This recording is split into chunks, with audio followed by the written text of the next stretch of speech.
Ladies and gentlemen, boys and girls, you are in for a treat.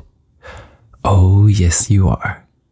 I'm going to be reading to you a few poems from the one, the only Lord Alfred Tennyson.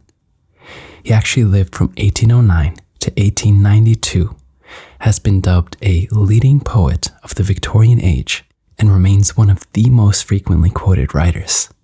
And what's crazy to me is that he was actually appointed as the Poet Laureate for the entire United Kingdom, a post which he held for 42 years, from 1850 right up until his death. I'll be reading you guys a few poems, and I'll give a little blurb or description at the start of each for some background information. But I just wanted to say that one of the reasons I enjoy his work so much is his use of richness in his imagery and his descriptive writing. And both of those largely come from the influence of writers of the Romantic age, which he has said himself. So without further ado, first up is a poem called Break, Break, Break, which he published in 1842. It's a little bit of a sad one, written to express sorrow that he had for the loss of one of his dear friends, and it's no wonder that it tugged at my heartstrings when I first read it. Let me just grab my book and I'll get reading. Alright, so here we have Break, Break, Break, like I said, published in 1842.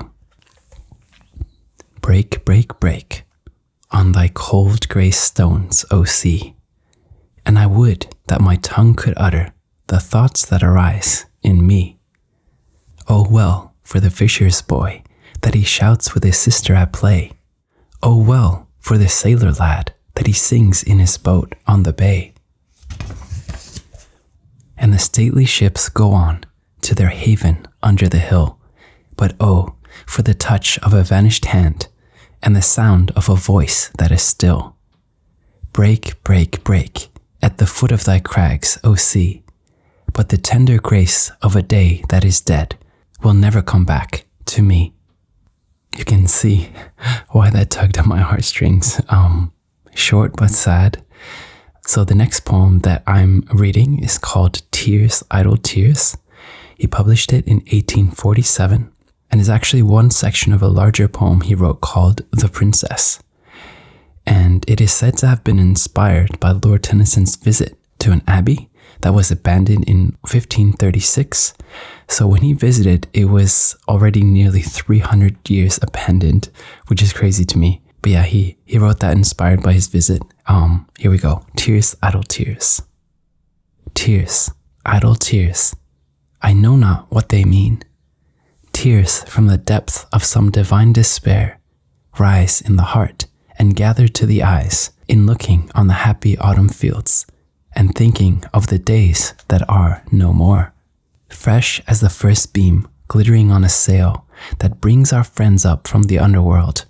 Sad as the last which reddens over one that sinks with all we love below the verge. So sad, so fresh, the days that are no more. Ah, sad and strange as in dark summer dawns the earliest pipe of half-awakened birds, to dying ears, when unto dying eyes the casement slowly grows a glimmering square. So sad, so strange, the days that are no more. Dear as remembered kisses after death, and sweet as those by hopeless fancy feigned, on lips that are for others, deep as love, deep as first love, and wild with all regret. Oh, death in life, the days that are no more. Another sad one by Lord Tennyson. He sure loves his heartstring poems, as I would call them. The next one is actually one of Lord Tennyson's shortest pieces that he ever wrote. There's only 6 lines in total, but when I read this, it invoked such an illustrious image in my head. I could see everything so clearly and vividly in my imagination that I had to share it with you all. So here we go. The Eagle. He clasps the crag with crooked hands, close to the sun in lonely lands. Ringed with the azure world, he stands. The wrinkled sea beneath him crawls. He watches from his mountain walls, and like a thunderbolt, he falls. I just love that so much. You can just see the eagle diving off his perch straight down to the water. Love it. I've got another sad poem called Now Sleeps the Crimson Petal, Now the White. It was published in 1847, and this one also evoked heavy and deep emotions in me. The wordplay, the vivid imagery, I just love it. Here we go. Now sleeps the crimson petal, now the white. Nor waves the cypress in the palace walk, nor wings the goldfin in the porphyry font. The firefly wakens, waken thou with me. Now droops the milk-white peacock like a ghost, and like a ghost she glimmers onto me. Now lies the earth all Danae to the stars, and all thy heart lies open unto me. Now slides the silent meteor on, and leaves a shining furrow as thy thoughts in me. Now folds the lily all her sweetness up, and slips into the bosom of the lake. So fold thyself, my dearest, thou, and slip into my bosom, and be lost in me. And we'll finish off with a poem called Ulysses. It was published in 1842, and Lord Tennyson actually wrote this from the viewpoint of Ulysses, returning to his kingdom after his successful and famous journey in Odysseus. And he finds himself discontented and restless with domestic life, which is totally fair since he just had incredibly exciting travels. And this poem is a call by Ulysses, even though he is aging, to his fellow mariners and sailors to once again join him on a quest. And I love the passion and retrospection in this poem and the flow of the words. I just love it. So here we go. Ulysses, published in 1842. It little profits that an idle king, by this still hearth among these barren crags, matched with an aged wife, I meet and dole. Unequal loss unto a savage race that hoard and sleep and feed and know not me. I cannot rest from travel. I will drink life to the lees. All times I've enjoyed greatly, have suffered greatly, both with those that loved me and alone on shore. And when, through scudding drifts, the rainy Hyades vex the dim sea, I am become a name for always roaming with a hungry heart. Much have I seen and known, cities of men and manners, climates, councils, governments, myself not least, but honored of them all, and drunk delight of battle with my peers. Far on the ringing plains of windy Troy, I am a part of all that I have met, yet all experience is an arch, where through gleams that untraveled world whose margin fades, forever and forever when I move.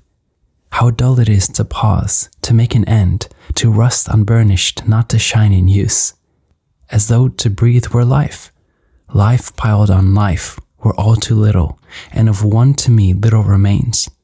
But every hour is saved from that eternal silence, something more, a bringer of new things, and vile it were for some 3 suns to store and hoard myself, and this grey spirit yearning in desire to follow knowledge like a sinking star beyond the utmost bound of human thought. This is my son, mine own Telemachus, to whom I leave the scepter and the isle, well loved of me, discerning to fulfill this labor by slow prudence to make mild a rugged people, and through soft degrees subdue them to the useful and the good. Most blameless is he, centered in the sphere of common duties, decent not to fail in offices of tenderness, and pay meet adoration to my household gods when I am gone.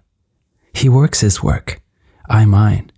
There lies the port, the vessel puffs her sail. There gloom the dark, broad seas.